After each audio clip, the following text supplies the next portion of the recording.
Marina Silva tem 60 anos de idade, iniciou a carreira política em 1984 como vice-coordenadora da Central Única dos Trabalhadores no Acre.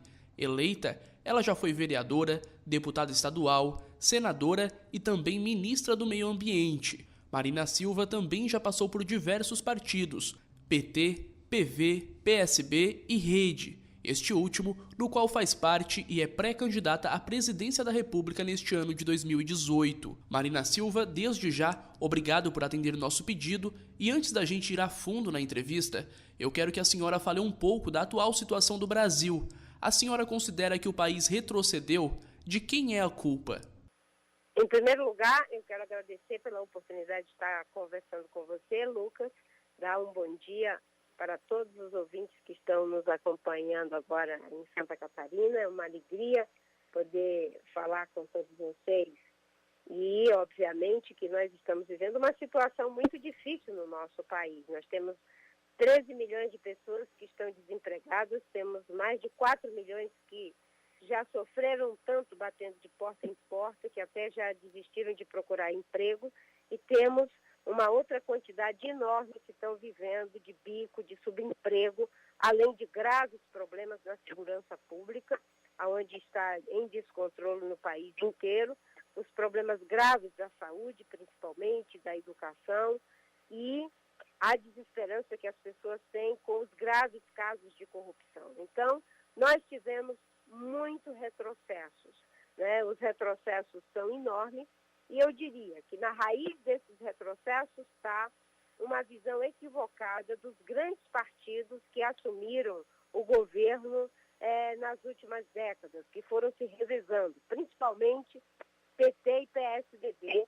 que na lógica do poder pelo poder não olharam para um projeto de país.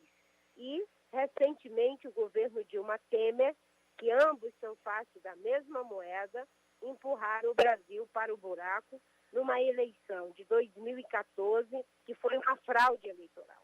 Foi uma fraude eleitoral porque tanto a Dilma, que foi para o segundo turno, quanto o Aécio, estavam envolvidos em graves casos de corrupção, dinheiro de caixa 2, desvio de recurso do poder público para suas campanhas milionárias. Então, a sociedade hoje paga um preço por esses erros. E o grande desafio é: só a sociedade pode fazer a verdadeira mudança no Brasil. Não vamos acreditar que aqueles que criaram os problemas que hoje estamos vivendo são eles que vão resolver o problema.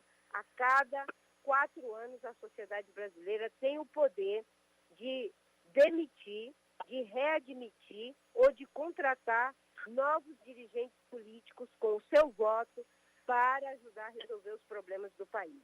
Dessa vez, nós vamos votar sabendo da verdade. A Lava Jato mostrou que os grandes partidos, PT, PMDB, PSDB e DEM, e os seus satélites estão envolvidos em graves casos de corrupção. E eu sinto que a sociedade brasileira agora quer pessoas que tenham compromisso em recuperar as coisas boas que perdemos, corrigir os erros graves que foram cometidos e encarar o desafio de uma política que não seja mais a do toma lá da cá, de pensar apenas em ficar no poder em vez de fazer aquilo que é necessário nos 4 anos que a população lhe deu. A senhora já foi candidata à presidência da República em 2010 pelo Partido Verde, em 2014 pelo PSB e agora em 2018 é pré-candidata pela Rede Sustentabilidade. Nesses últimos anos, o que podemos destacar dos trabalhos da senhora para que o eleitor possa se convencer que a senhora seria um nome plausível para administrar o país? Em primeiro lugar, eu fui ministra do Meio Ambiente. Acho que no Brasil e no mundo, quando eu fui ministra do Meio Ambiente, é o trabalho mais reconhecido. Desde que concorri às eleições de 2010, eu não tenho mais cargo público, eu sou professora, tenho que combinar a minha atividade política com o meu trabalho de professora, né? E acho que uma coisa importante que a população deve acompanhar, alguém que, graças a Deus, tem 33 anos de vida pública e não está envolvida em nenhum cargo de corrupção, que termina o mandato de senadora, de ex-ministra, de ministra do Meio Ambiente e volta as suas atividades políticas sem ter nenhuma estrutura faraônica, porque, graças a Deus, nunca me envolvi com nada dessas coisas que hoje estão sendo reveladas pela Lava Jato, né? E que continuo o meu trabalho como professora. E ter uma professora que consegue estar em segundo lugar nas pesquisas, pelo menos é isso que está indicando. A gente sabe que pesquisa é um momento e que ainda tem muita água a concorrer por baixo dessa ponte, não é? Acho que muita gente fica fazendo a cobrança como se eu tivesse em um cargo público. Eu não estou em nenhum cargo público desde 2010, né? E não é porque não quero ajudar o Brasil, é porque não concordo com os que estavam no poder desviando dinheiro da Petrobras, dos fundos de pensão, de Belo Monte, fazendo política com a sociedade. Eu sei que muita gente quer ver uma política que valorize a educação para que os nossos jovens tenham igualdade de oportunidade, porque eu mesma, que fui alfabetizada aos 16 anos, eu sou um milagre da educação. Eu sei que as pessoas querem ver uma política que seja capaz de não deixar os estados morrendo à míngua com a segurança pública, que hoje está fora de controle, como fizeram os sucessivos governos que se viraram as costas para o problema da segurança pública, não é?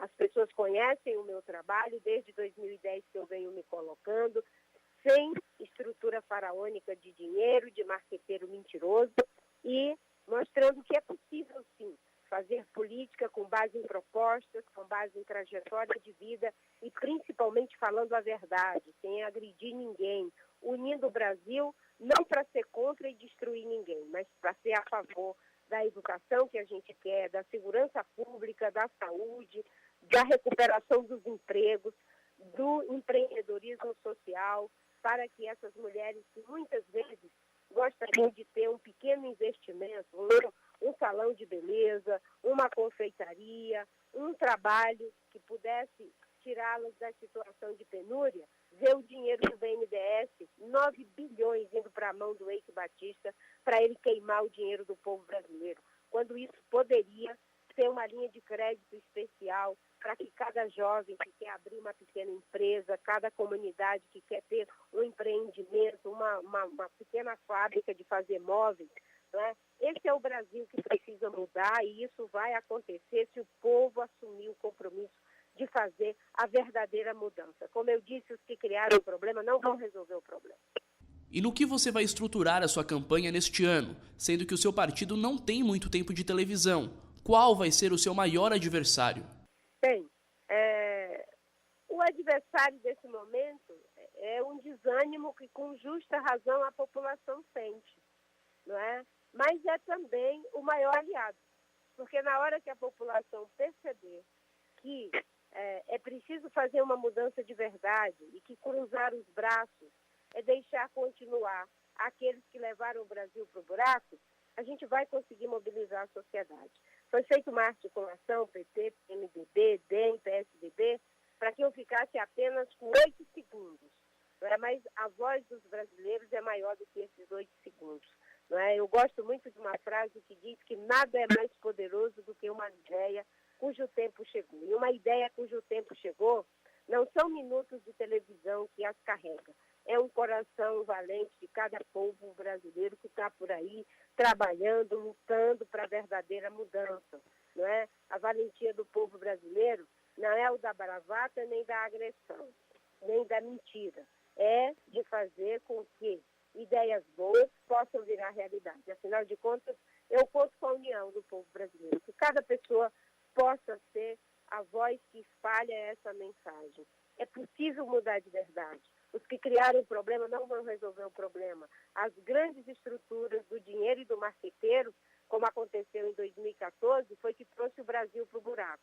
Agora é a vez do povo brasileiro usar a internet, ficar atento às entrevistas, aos debates, fazer de tudo para mostrar que a postura do cidadão é maior do que as estruturas dos velhos partidos. O seu partido sairá em chapa única e a senhora já tem um vice? Nós estamos dialogando com partidos que sejam compatíveis, não vamos nos misturar com aqueles que estão envolvidos nos casos graves de corrupção que hoje o Brasil está vivendo. dialogamos com forças políticas, inclusive da sociedade, com vários movimentos, agora, acredito, movimento Frente Favela, com os núcleos vivos da sociedade. Mas temos diálogo com alguns partidos.